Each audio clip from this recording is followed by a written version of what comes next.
Mon oncle, un fameux bricoleur, faisait un amateur des bombes atomiques. Sans avoir jamais rien appris, c'était un vrai génie, question de travaux pratiques.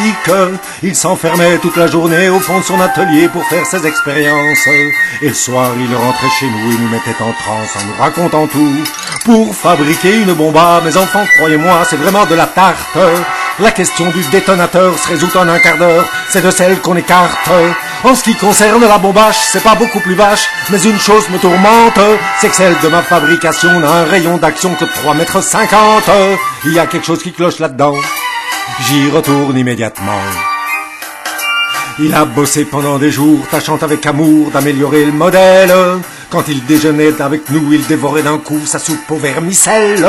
Et on voyait à son air féroce qu'il tombait sur un os, mais on n'osait rien dire. Et puis un soir avant le repas, la tonton qui soupire et qui nous fait comme ça. À mesure que je deviens vieux, je m'en aperçois mieux, j'ai le cerveau qui flanche. Soyons sérieux, disons le mot, c'est même plus un cerveau, c'est comme de la sauce blanche.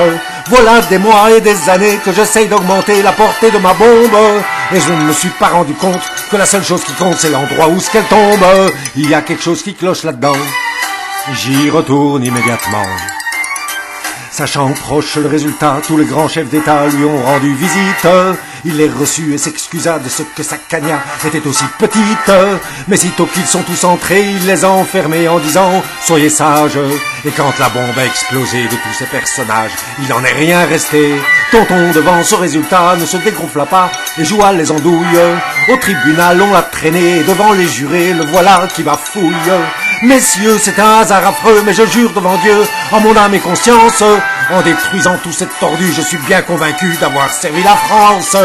On était dans l'embarras, alors on le condamna, et puis on l'amnistia, et le pays reconnaissant l'élut immédiatement, chef du gouvernement.